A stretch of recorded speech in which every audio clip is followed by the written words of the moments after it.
O povo foi às ruas. E agora? Agora vai continuar tudo exatamente como era antes, a menos que as pessoas mudem. Então há uma esperança. Mas para isso nós acreditamos nas modificações que vêm de dentro para fora, aquelas que vêm do indivíduo. Então é preciso que a célula social, que é o brasileiro, que o indivíduo mude. Se o indivíduo não mudar, o governo e os governos não mudarão. Que porta eu pego? O que ele responde? Pra onde tu quer ir? Não sei. Ah, então qualquer uma serve.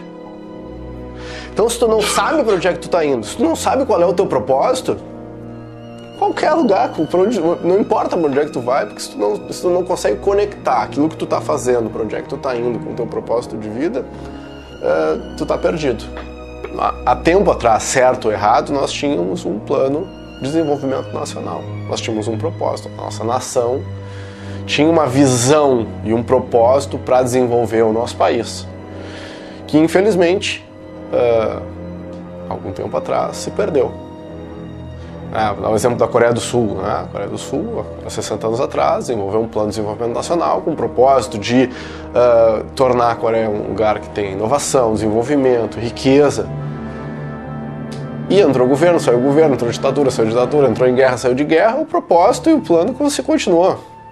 Para que lado devemos ir? O que temos no mundo de mais eficiente?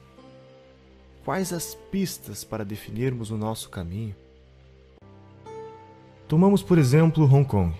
No início da década de 50, parecia confirmar as previsões pessimistas feitas no final do século XX, que afirmavam que se tratava de um local não próspero e inadequado para o comércio. Quando o Sir John James, fiel discípulo de Adam Smith e economista da Escola de Manchester, definiu que Hong Kong deveria adotar os princípios do capitalismo, se recusando a impor qualquer tipo de tarifa de importação e sempre mantendo os impostos mais baixos possível, que criou as condições para o acelerado crescimento econômico vivenciado por Hong Kong. Entre 1961 e 2012, o PIB real per capita de Hong Kong cresceu 900% em apenas algumas décadas, deixando de ser uma favela a céu aberto e se tornando a economia mais livre do mundo. A sua população ganha 2,64 vezes mais do que a média mundial, tendo duplicado esse índice nos últimos 15 anos. As pessoas não fogem de Hong Kong, elas correm para Hong Kong. Ao final da Segunda Guerra Mundial, a população era de 750 mil pessoas, e hoje é quase 10 vezes maior, tendo 7,1 milhões de habitantes, com a segunda maior expectativa de vida do planeta. A mesma coisa ocorre com Singapura, que em 1965 era um país pobre e atrasado, com uma renda equivalente à da Angola, que se tornou o segundo país economicamente mais livre do mundo. O que Singapura fez para conseguir essa grande virada? Estabeleceu uma moeda forte e estável, sem interferência política, que foi a moeda que menos perdeu poder de compra no mundo de 1982 a 2005. Negou ajuda em empréstimos estrangeiros. Fez um notável esforço de criar empresas privadas de excelência e competitivas globalmente, por meio da baixa tributação, burocracia quase inexistente e mínima regulação. Tudo isso com tarifas de importação nulas e livre comércio pleno, em um sistema idêntico ao adotado em Hong Kong. Singapura também deu ênfase na proteção à propriedade privada e na segurança pública. O segredo da estratégia era ter um governo pequeno e transparente. O gasto público proporcional ao PIB de Singapura é a metade do americano e 1/3 do sueco. Singapura, embora tenha forte intervencionismo na área privada, compreendeu as regras de não intervir na economia e hoje tem 11% da população composta por milionários. Mas a palavra desigual tem outro significado no país que é conhecido por ter abolido a pobreza. De todas as experiências e estudos disponíveis, há uma conclusão difícil de ser negada. Por todo o mundo, vemos uma forte relação entre a liberdade econômica e a qualidade de vida da população.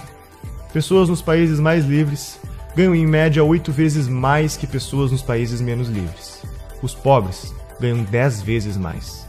A população nos países mais livres é mais feliz. Possuem seus direitos civis mais bem protegidos. e em média vivem 20 anos a mais. Os países mais livres também possuem menos corrupção, menor mortalidade infantil, menos trabalho infantil e menos desemprego. É inegável que, para nos preocuparmos com a melhoria de vida das pessoas, temos que nos preocupar com a liberdade econômica. O que liberdade econômica significa?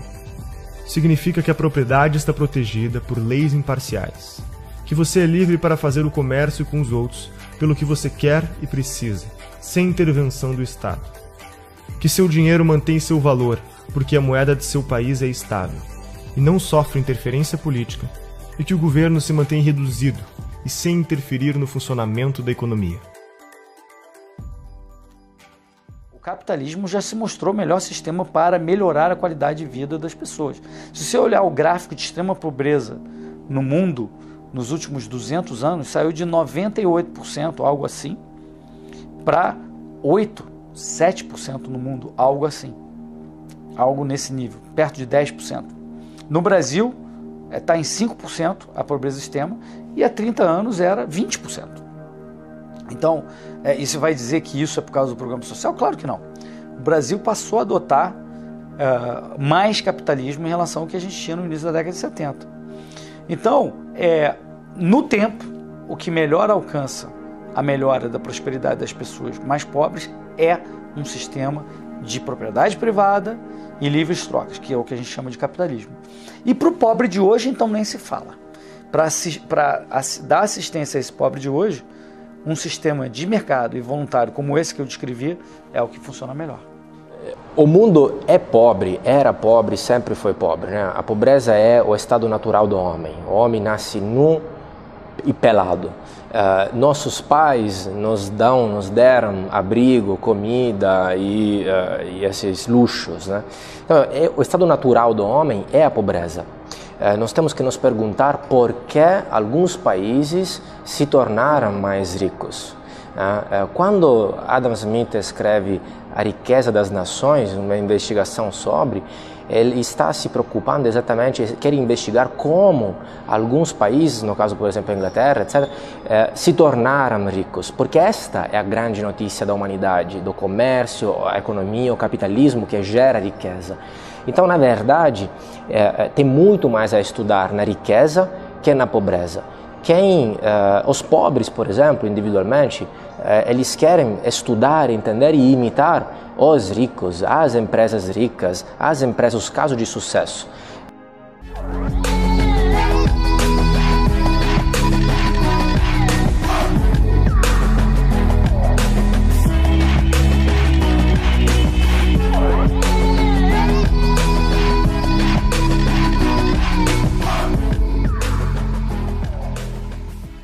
Nós estamos aqui na casa, né, do Thomas Jefferson, que foi o sujeito que escreveu a Declaração da Independência dos Estados Unidos. Talvez um dos textos mais lindos, né, da história mundial, da história política com certeza, onde nós podemos observar todos os valores que nós estamos precisando de maneira tão urgente no Brasil. O que mais me chama a atenção, que eu queria comentar com vocês, né, que estão assistindo, é o esmero. Claro que não é todo os Estados Unidos que é assim, nem mesmo toda a Flórida, mas particularmente em Weston, e é muito replicável país afora, o esmero, o cuidado com os detalhes. Não há poluição visual, o cuidado com o jardim, a forma que as coisas são tratadas, quer dizer, isso está refletindo, está retratando de certa forma o quê? A preocupação que o americano tem com o entorno, que é o espírito cívico. Os Estados Unidos fizeram quando implantaram a nação deles, quando houve aquela discussão grande na Pensilvânia, na Filadélfia, sobre a Assembleia Constitucional Americana, que no início era para simplesmente emendar os artigos da Confederação dos Estados, mas virou uma Assembleia Constituinte, eles chegaram à seguinte conclusão, na minha opinião, genial para fazendeiros e profissionais liberais quase que isolados do mundo. Eles disseram o seguinte: olha, nós vamos respeitar sempre a propriedade privada, nós vamos respeitar as trocas voluntárias, só que tem alguns assuntos que a gente não sabe fazer de forma diferente, que a gente tem que, de alguma forma, fazer algo como num condomínio. Tem que ter uma convenção de condomínio, várias pessoas votando, e aí esse condomínio determina certas regras que são para coisas públicas, que a gente não sabe como resolver de forma privada de mercado. Então, para isso, eles falam o seguinte: ó, o governo não pode quase nada, salvo para essas outras coisas. E aí eles implementaram uma democracia para essas outras coisas. Então, demis, na definição grega, tem várias conotações. Uma delas é povo, sem dúvida, mas tem outras conotações, que é povoado, comunidade e distrito. Então, a democracia que Clístenes impôs na Grécia naquele momento, ou criou na Grécia naquele momento, era um governo distrital. Essa é a definição real da democracia. Não era um intento do povo mandando, não era essa a ideia. A ideia era governo distrital, ou seja, no distrito você tem um representante, aquele representante é um representante legítimo, porque ele mora naquele distrito. Qual que é a ideia aqui? Fragmentação do poder da aristocracia. Enquanto que você tem no mapa de Atenas, você tinha 5 grandes famílias dominando, agora você tem 139 distritos. Então você fragmentou um poder que era concentrado em 5 famílias em 139 representantes, com poder jurídico e tributário. O poder, né, do povo está mais próximo de cada estado, o que evita, digamos assim, um poder totalitário tomar conta de um determinado país e oprimir os seus cidadãos. Então a verdadeira divisão do poder americano não está na horizontalidade, eu disse, do poder federal. Está na divisão de poder entre a União Federal, os estados e os municípios. Está na autonomia que os estados têm. Quando se pergunta, os Estados Unidos, é permitido o porte de arma? Depende do estado. É permitido o uso de drogas? Depende do estado. A maconha é legal? Depende do estado. Qual é a pena por homicídio? Depende do estado. Até o direito criminal é estadualizado.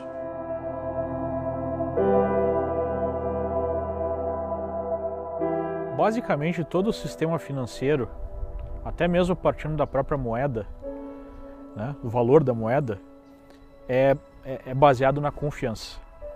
Então, o nível de confiança que existe na sociedade, a certeza de que regras estabelecidas serão cumpridas, é o que facilita a negociação entre as pessoas, né? Eu só acredito que eu posso fazer um negócio e receber um pedaço de papel, porque nesse pedaço de papel está escrito que as instituições daquele país garantem o valor daquele pedaço de papel. Eu terei maior liberdade, maior confiança de fazer um negócio com uma contraparte, obviamente que, número 1, se eu tiver pessoas educadas e pessoas que cumpram, né, com a sua palavra, digamos assim, mas que eu tenha certeza que, se isso não acontecer, as instituições daquele país vão fazer com que aquilo que foi combinado seja cumprido. Essa é a base, né, da criação de riqueza e digamos assim, o tabuleiro onde o jogo do livre mercado vai funcionar. Se esse tabuleiro for mal formulado, o livre mercado sempre vai funcionar de maneira parcial, porque ele sempre vai ter muitos obstáculos, né? E é exatamente o que a gente observa no país. Então, onde é que a gente observa isso no dia a dia aqui nos Estados Unidos? Eu não preciso reconhecer firma de um contrato, eu faço uma assinatura e aquele contrato está valendo.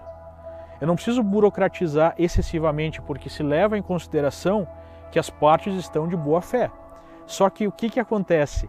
Caso as partes não estejam de boa fé, se uma das partes esteja de má fé, a punição é muito forte e ela é uma certeza, né? Isso gera uma situação onde, na esmagadora maioria dos casos, de fato aquilo que foi combinado é cumprido, porque se não for cumprido, a punição é muito grande, né? No Brasil é exatamente o contrário. Como se sabe que a punição vai ser muito difícil, vai ser quase impossível na maior parte dos casos, especialmente no mercado, né, no livre mercado, enfim, entre as empresas, nas negociações, é muito difícil executar um contrato no Brasil. Se cria toda uma burocracia para tentar evitar que se chegue a um problema. E isso emperra todas as fases da criação da riqueza. O cidadão, o indivíduo que quer empreender, que quer abrir seu próprio negócio, poxa, não pode levar 4 meses para botar a papelada em dia, pagar quase R$1.000, os custos que tem para sair da informalidade. Nós vamos continuar com as mesmas deficiências se não começarmos resolvendo o problema por aí. E isso também depende de uma visão positiva do empreendedor, favorável ao empresário, a pessoa que cria empregos. Quem cria empregos é o empreendedor, é o empresário. O político cria cabide de emprego. O político não cria emprego, não gera emprego. Não podemos acreditar quando o político, candidato a presidente da República, vai gerar 10 milhões de empregos. Ele nunca vai gerar 10 milhões de emprego. Ele vai, no máximo, deixar de atrapalhar o tanto que atrapalha. Essa questão de empreendedorismo é uma das coisas que mais me incomoda. Que você vai para os Estados Unidos, por exemplo, lógico que lá também tem problemas. As pessoas encaram o empreendedorismo, o empresário, de uma forma totalmente diferente. Os jovens saem da faculdade querendo fazer seus próprios negócios, querendo transformar suas ideias em alguma coisa produtiva, em alguma coisa útil, e não simplesmente ficar, atrás de um cargo de governo para o resto da vida, porque ele vai ter estabilidade. Isso, inclusive, no meu entendimento, é um dos problemas que a gente tem hoje, porque você pega uma pessoa que poderia produzir muito mais, que poderia ter ideias brilhantes, poderia fazer coisas incríveis, e ela fica lá atrás do seu carguinho no funcionalismo público. A primeira coisa que nós precisamos é dar mais liberdade econômica para os cidadãos. E essa liberdade econômica, ela precisa ser baseada em valores. Então nós temos aqui, além da liberdade individual e além, né, da livre iniciativa, a proteção desses valores, nós temos o Estado de Direito, onde todos são iguais perante as leis, especialmente aqueles que têm o poder, que têm que prestar contas ao povo. Por isso que a Constituição americana começa, né, com a frase "We the people".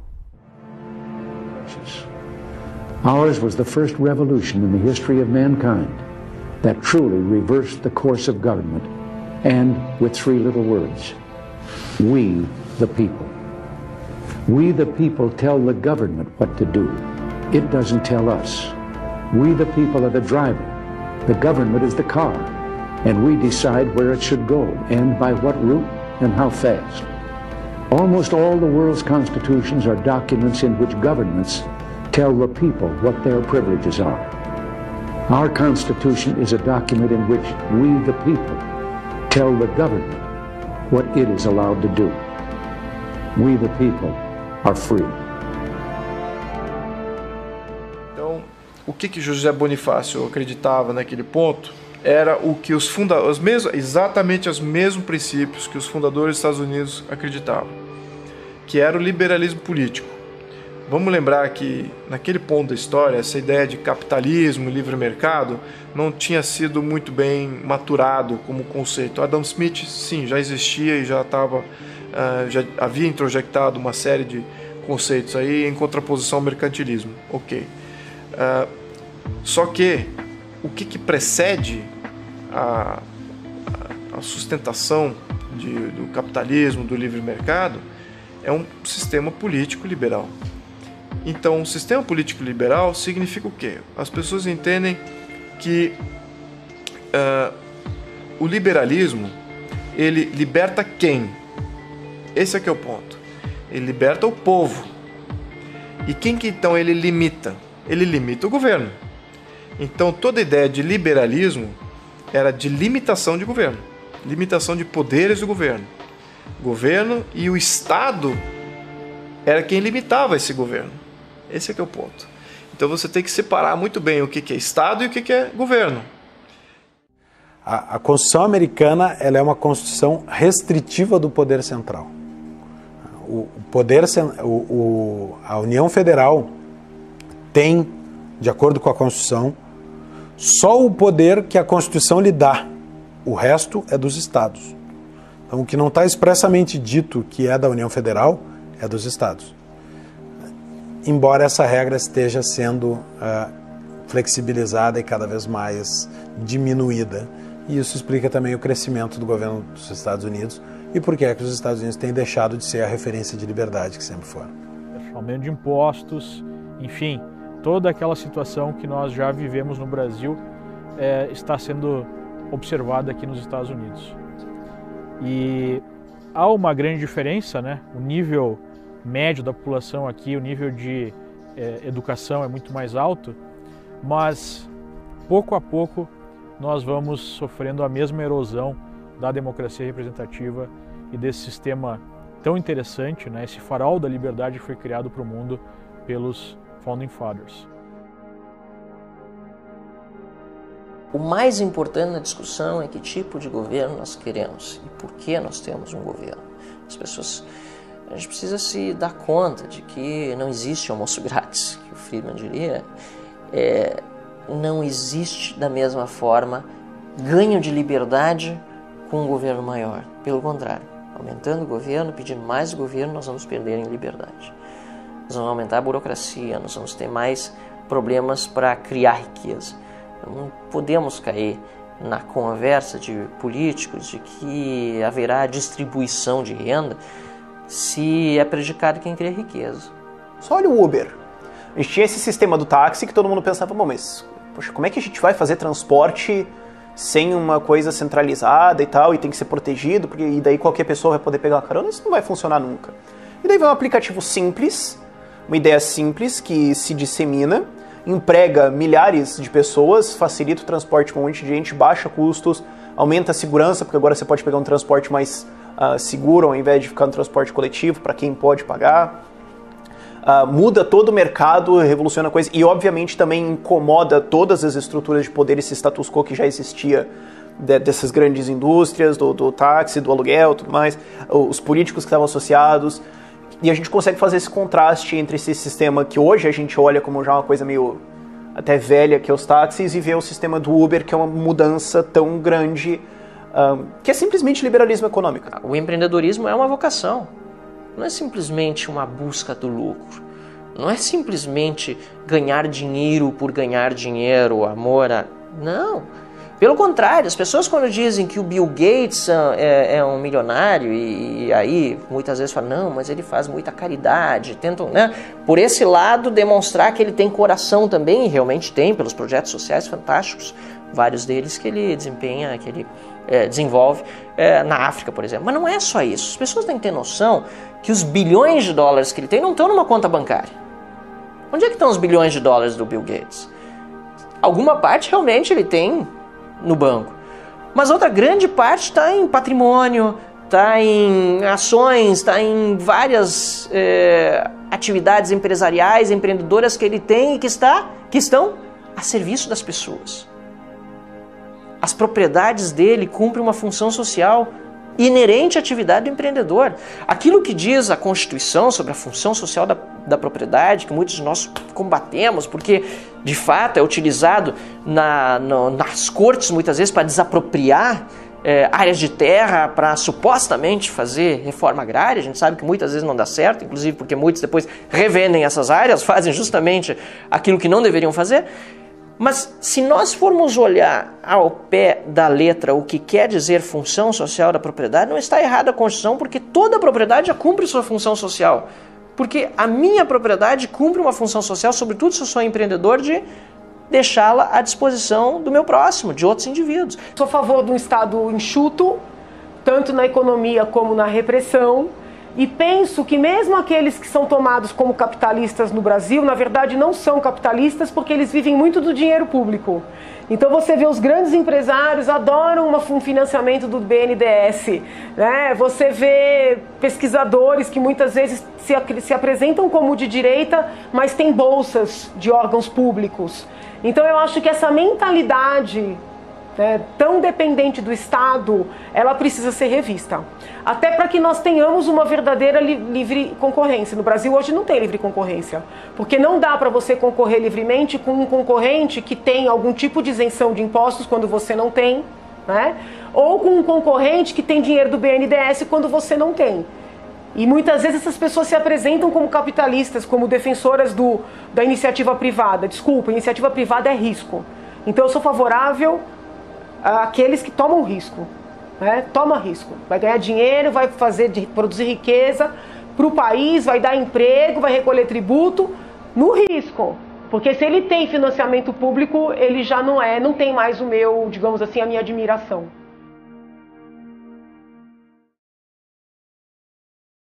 A natureza é soberana ao homem. Afinal de contas, somos todos uma parte dela. A realidade é formada por um universo complexo de tempo, espaço e dimensões cosmológicas que fogem do nosso entendimento.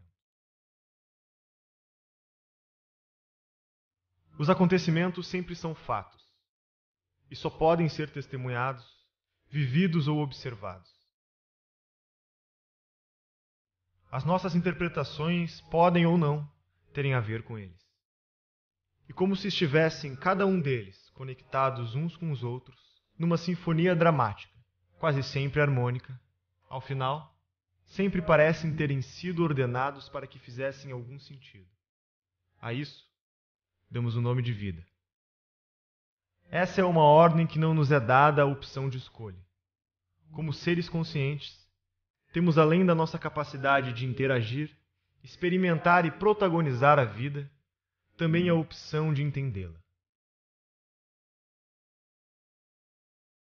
O peso da tradição do que os sábios do passado obtiveram e que nos foi legado.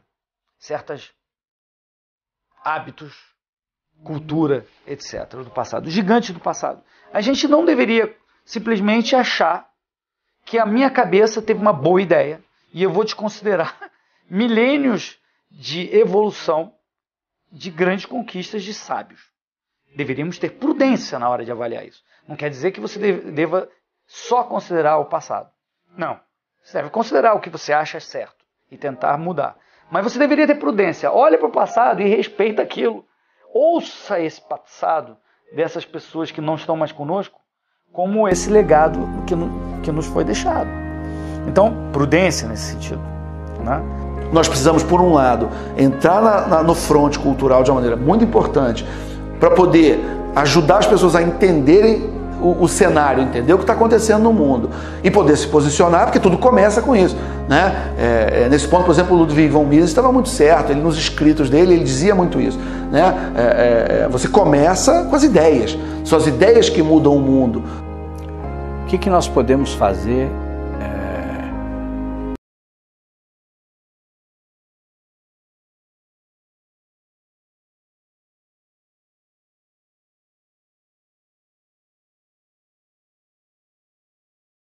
Nós recuperarmos o amor pela literatura. Eu acho que não existe nada mais subversivo nesse mundo, num lugar como o Brasil.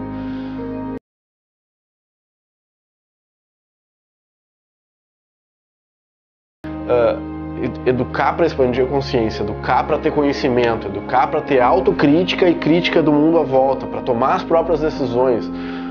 Um povo com cultura e com educação, cara, não é levado adiante por ninguém.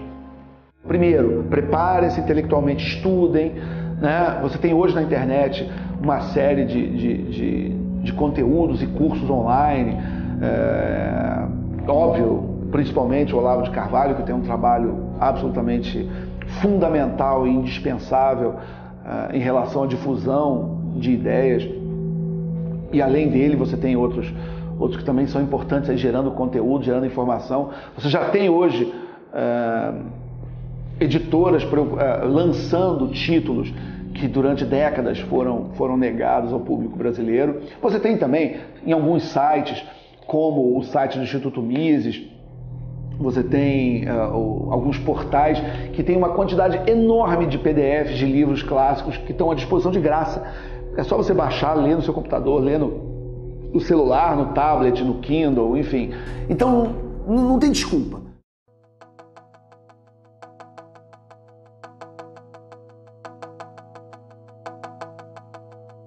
ele torna obrigatória a fixação em todas as salas de aula do ensino fundamental e do ensino médio de um cartaz com os deveres do professor. Os deveres do professor já existem, eles decorrem da Constituição Federal e da Convenção Americana sobre Direitos Humanos. O primeiro dever do professor estabelece que o professor não se aproveitará da audiência cativa dos alunos, ou seja, da presença obrigatória dos alunos em sala de aula, para promover as suas próprias preferências, as suas próprias opiniões políticas, ideológicas, religiosas e partidárias. O professor já não tem esse direito. Este dever, o dever de se abster dessas práticas, já existe. Ele decorre da liberdade de consciência e de crença dos estudantes, que está prevista na Constituição Federal. O segundo dever do professor estabelece que o professor não favorecerá, não prejudicará ou constrangerá os seus alunos em razão das suas convicções políticas, ideológicas, morais ou religiosas, ou da falta delas.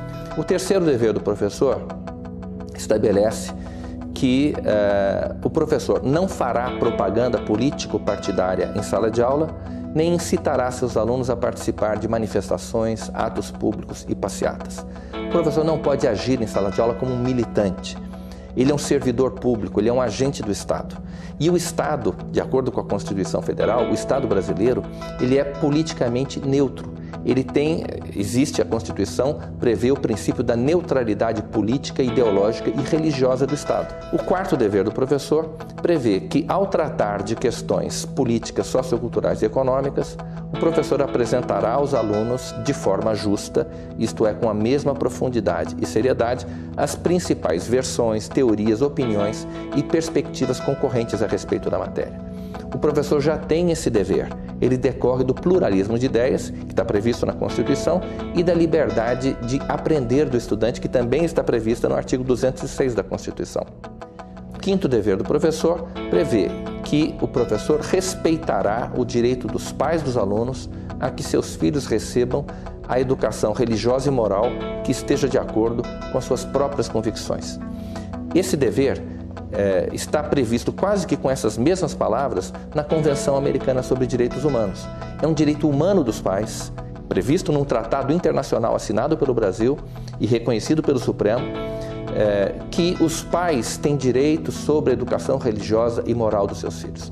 Nenhum professor pode reivindicar o direito de transmitir aos filhos dos outros os seus próprios valores e as suas próprias crenças religiosas e morais. Enfim, basicamente é isso. E o sexto dever do professor diz que o professor, como sendo ele uma autoridade dentro da sala de aula, ele está obrigado a impedir que aqueles direitos que decorrem desses deveres, os 5 deveres que eu acabei de enumerar, sejam violados pela ação de terceiros ou também de alunos dentro da sala de aula. O ensino obrigatório é que é uma enorme intervenção estatal na vida dos indivíduos e das famílias. O que o projeto faz é apenas explicitar os marcos jurídicos dessa intervenção. Para quê? Para que os agentes do Estado, aqueles que efetivamente intervêm na prática, na vida das pessoas, na vida das famílias, não abusem do poder que têm. Então, ao contrário do que se diz, o nosso projeto não é uma intervenção estatal na vida privada. Ele apenas limita ou explicita os limites da intervenção estatal na educação obrigatória, no ensino obrigatório, sobre a vida das famílias e dos indivíduos. O ideal, me parece, seria que cada escola tivesse a liberdade de, a partir de um currículo mínimo, dar essa educação como quisesse e bem entendesse. Porque aí não só você está respeitando a liberdade individual, como você está respeitando a pluralidade de recursos na educação. E aqueles recursos que fossem melhores, ao longo dos anos iriam se impor como uma universidade que tivesse melhores resultados. Imagine se uma faculdade, uma universidade no Brasil começasse a produzir prêmios Nobel. É claro que as outras universidades e o povo em geral, todos respeitassem essa instituição de ensino como sendo competente. A mídia no Brasil já se descredenciou completamente. Eu acho que é difícil você pegar, difícil você pegar qualquer jornal do Brasil e você tentar dizer que aquilo é verdade por qualquer lado. Tanto para o lado que é o lado da defesa lá da esquerda, não acredita na mídia, na Globo, por exemplo, ou no UOL, ou no Folha, não acreditam. Nós também não acreditamos, muito menos ainda, né?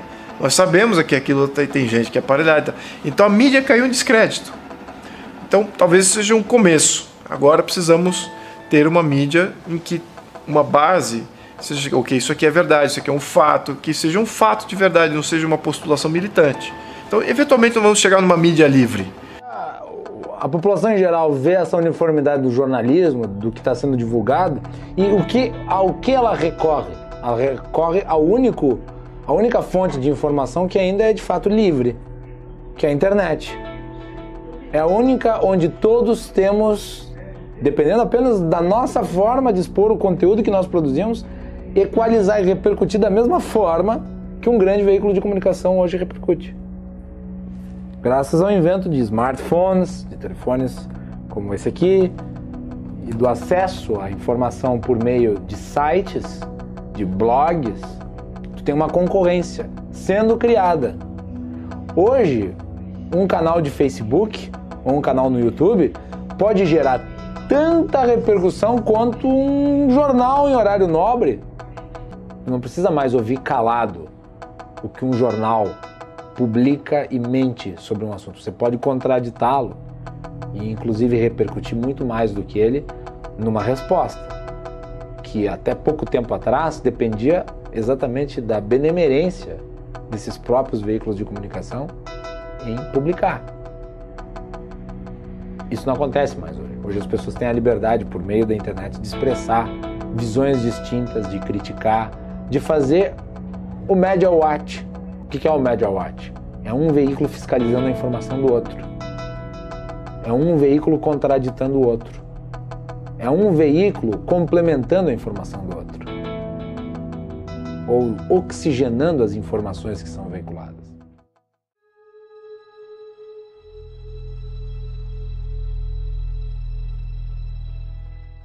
Chama de janela de Overton, a janela em que o debate público hoje se concentra. Então você tem, por exemplo, numa questão como educação, você tem a janela concentrada hoje numa questão do que é mais aceitável em um determinado no debate político.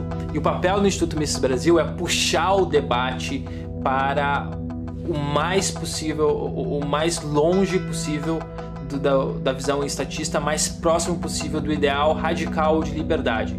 Então a gente puxa o debate, a gente muda o eixo do que é aceitável para a grande opinião pública, a gente contraria os paradigmas que a sociedade brasileira tem em relação ao que o Estado é, e a gente desafia as pessoas a pensarem diferente. Então a gente puxa o debate para a ideia radical de liberdade. Esse é o nosso papel hoje. E a gente puxando o debate para a janela radical, a janela de discussão acaba se movendo, porque a gente traz todo o eixo mais próximo da liberdade. E é nesse papel que entra os atores que o Mises Brasil influencia. Sejam eles ativistas, sejam eles teóricos voltados para políticas práticas, sejam o cidadão comum na sua profissão, todos eles acabam sendo impactados por essa mudança no eixo. Eles acabam entendendo e incluindo uma visão ainda mais liberal no que é aceitável como debate, até que ele acaba sendo interessante, até que ele acaba sendo mais aceitável e até que ele se torna inevitável.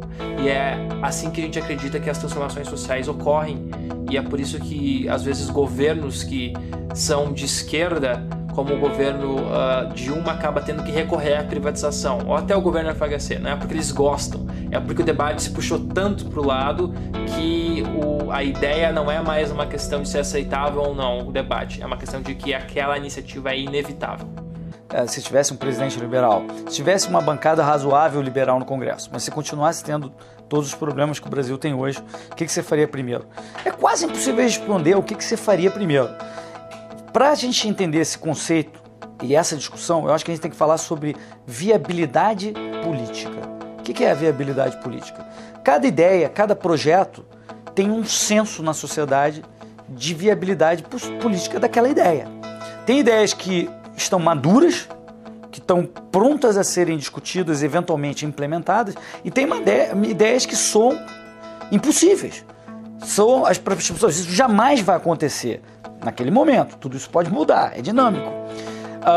Os liberais deveriam estar focados naquelas ideias que estão já com a possibilidade de viabilidade política próxima e tentar empurrar aquelas ideias, né? Aquelas que estão, não centralmente, não o Hélio decidindo, mas se a gente tem a tal bancada liberal tentando isso e várias pessoas tentando isso, liberais, elas próprias vão ficar testando esses limites para verificar qual é a viabilidade política daquelas ideias e tentar aprová-las. Então, eu acho que isso vai acontecer naturalmente quando você tiver essa tal bancada liberal no Congresso. Todos vão ficar tentando aprovar. Você vê o que está acontecendo hoje. Por exemplo, o Paulo Eduardo Martins é um dos grandes defensores do fim da contribuição sindical.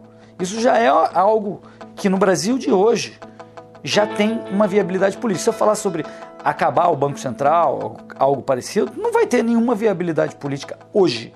Se eu discutir sobre isso hoje, não vai ter eco, porque as ideias ainda não estão maduras na sociedade. Já o fim da contribuição social parece estar maduro, mas precisou o Paulo Eduardo e outros deputados, mas o Paulo Eduardo Martins, que é liberal, empurrar isso, discutir isso, tentar passar.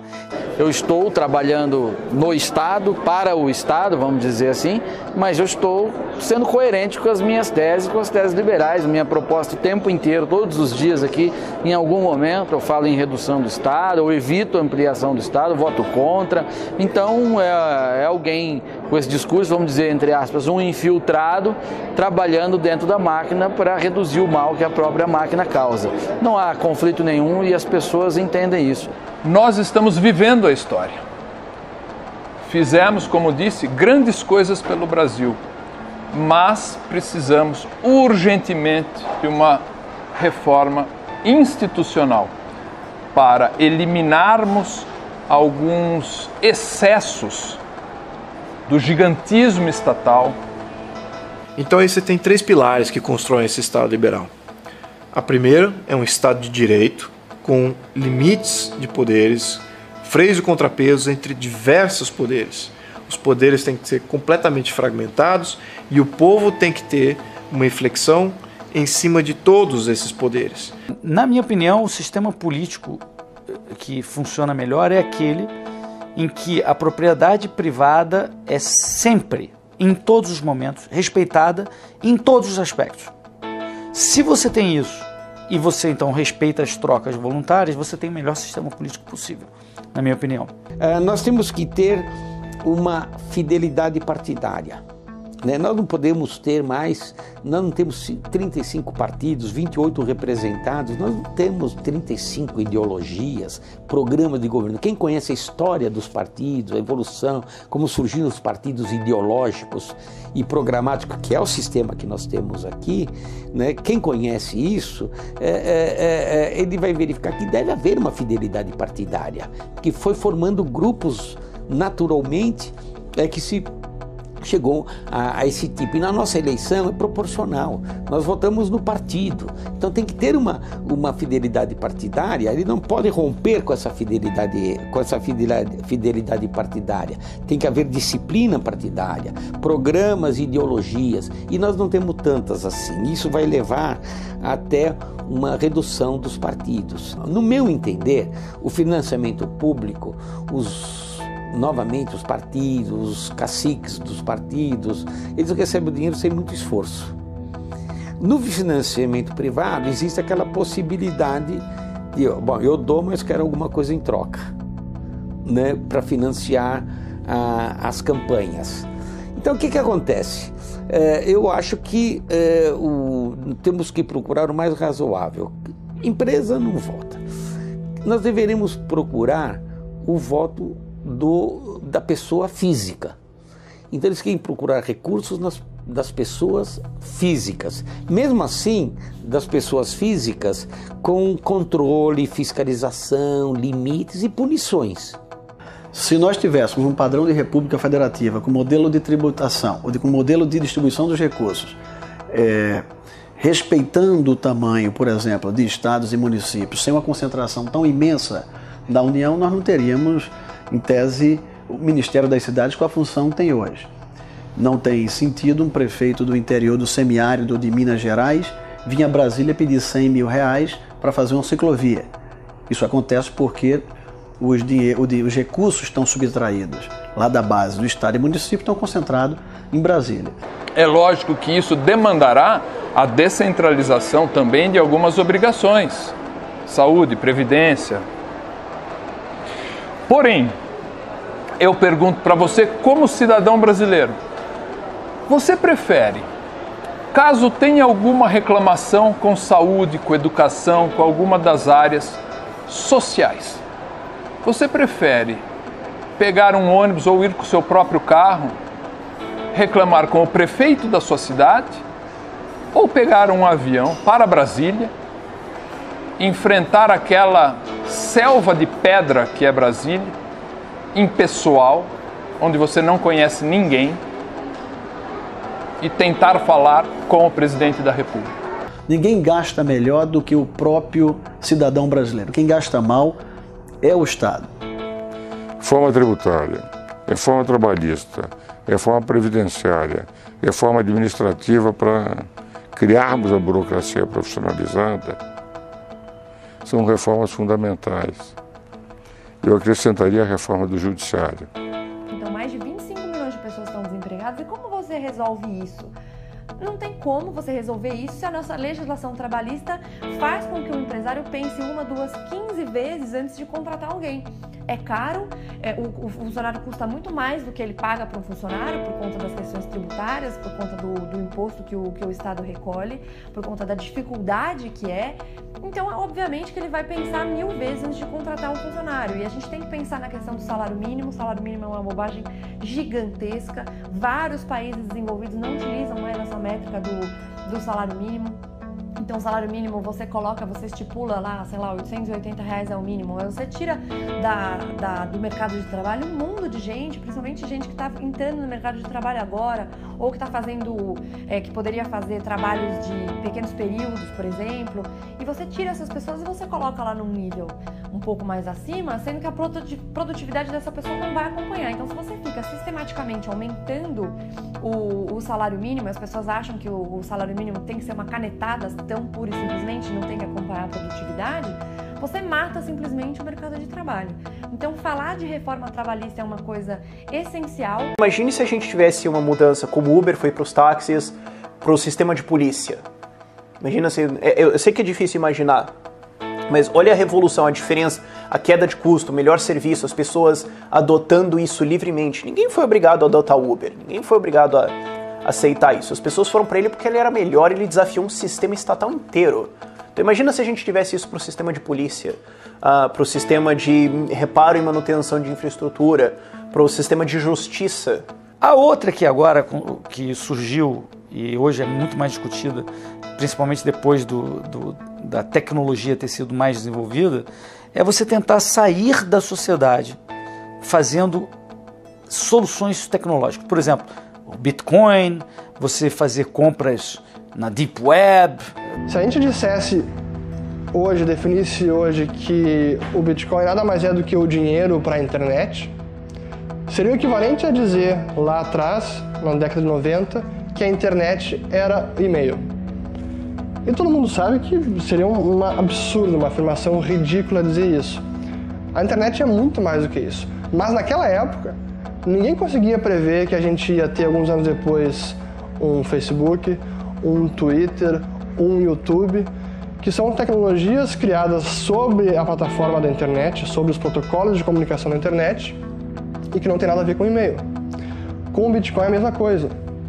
É mais correto dizer que o Bitcoin é, na verdade, a internet do dinheiro, porque muitas outras aplicações vão ser criadas e testadas e utilizadas e adotadas no nosso mundo financeiro e econômico. E do dinheiro, o dinheiro digital, o dinheiro apolítico, que não depende de nenhum banco central, essa é apenas a primeira inovação. Na minha opinião, das mais importantes e realmente transformadoras, mas não vai ser a única, é apenas a primeira.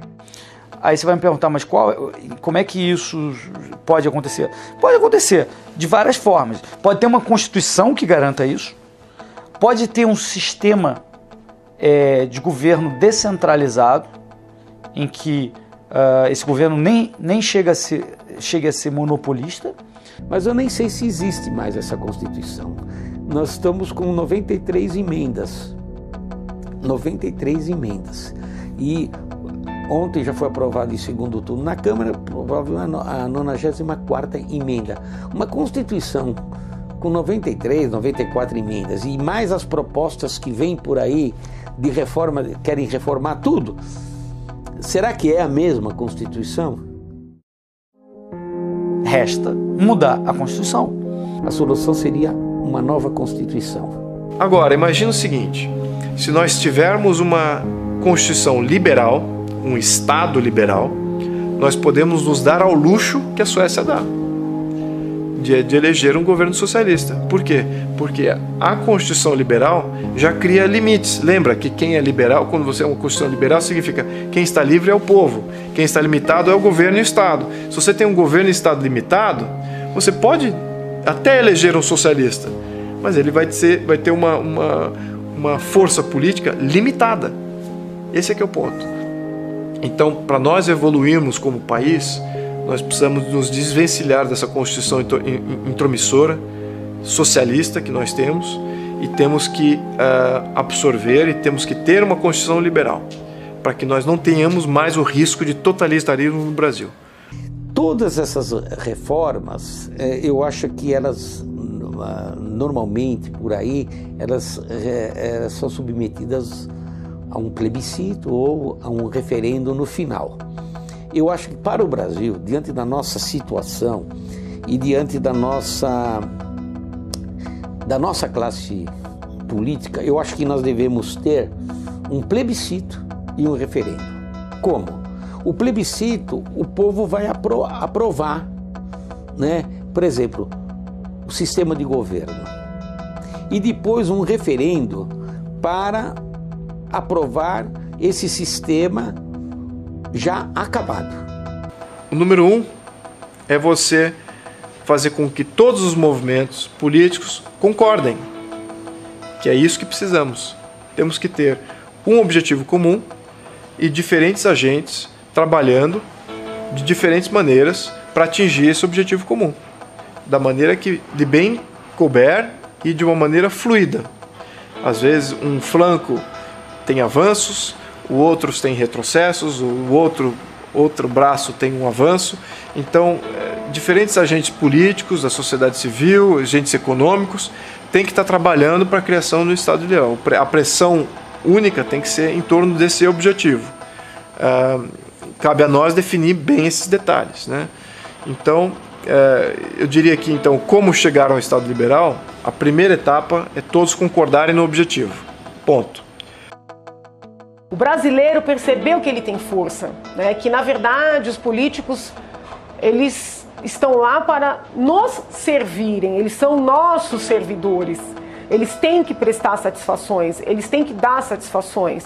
Nós também temos que fazer a nossa parte. Eu acho que o legado que fica é de um povo que não se acomoda. Vai fazer batalha na sua área, né? Na sua área profissional, dentro da sua experiência profissional no consultório, dentro da sua formação profissional. Isso vale para qualquer coisa. Se você é professor, vai lutar na área de educação. Se você é médico, vai lutar na medicina. Cadê você, advogado de direita? Cadê você, advogado conservador liberal, fazendo a batalha na OAB, fazendo a batalha nas associações profissionais, nos sindicatos? Né? Se você é economista, cadê você batalhando especificamente na economia? Civil judicial, vou dizer, é uma coisa básica. Isso é que nem a questão de assegurar sua própria subsistência, sua própria sobrevivência. Quer dizer, a justiça não vai fazer justiça. A justiça é um meio de você fazer justiça quando pode. Tem que lutar por ela. O terreno da luta é muito o terreno jurídico, judicial. É uma batalha que a gente tem que travar no judiciário também. A gente precisa se engajar, ocupar espaço onde quer que esteja, no seu bairro, na escola do seu filho, acompanhar o que está acontecendo. A gente precisa estar presente na sociedade, arregaçar as mangas e trabalhar. Não dá mais para só viver a vida em paz, só tocar, né, sua vida social, familiar. Tem que se engajar politicamente, porque se a gente não faz isso, a gente não muda. Eu tenho uma frase que é o seguinte, ó: a política é como uma TV sem controle remoto. Se você não se levanta, você vai assistir o que não quer. O Brasil vai ser um país espetacular, vai ser um país riquíssimo, uma classe média pujante, uma classe média rica, capaz de ter uma qualidade de vida e uma abrangência e uma influência mundial. Fazer o novo. Então, se nós estamos empreendendo agora, exemplo da Brasil Paralelo, temos que pensar muito grande. Esse novo momento político brasileiro da comunicação por meio das redes sociais que permitiu que tantas pessoas se manifestassem, fossem às ruas e agora continuem se manifestando em uma espécie de Brasil paralelo.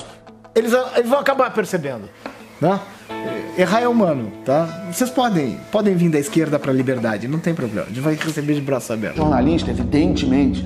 Por que você não está fazendo batalha dentro das redações? Se você é um artista, dentro das artes, se você escreve roteiro para cinema, para minissérie, né? Onde está você na batalha cultural? Então, se você não quer participar da batalha cultural, mas você entende a importância dela, você entende o tamanho dos problemas que o Brasil e o mundo e o Ocidente estão passando nesse momento, que é um momento complicado da história, e você tem algum recurso financeiro que você possa ajudar, ajude, bota a mão no bolso. Hoje nós precisamos de investidores, nós precisamos de gente que apoie blogs, que apoie cursos, que apoie think tanks, que apoie institutos, o nascimento de canais de televisão. Então eu quero um país com pessoas de almas e mentes livres, né, que possam dizer o que elas realmente acreditam, o que elas realmente sentem, sem medo do patrulhamento, né, sem medo de serem estigmatizadas. Eu acho que, além de um país transparente, né, que é o que a gente luta muito por isso também, eu acho que essa liberdade de pensamento, de manifestação, para mim é algo muito caro. Então, se eu pudesse ser lembrada como alguém que lutou por isso, eu já vou estar muito feliz. Se não agora, quando? Brasil Paralelo responde essa pergunta. É agora.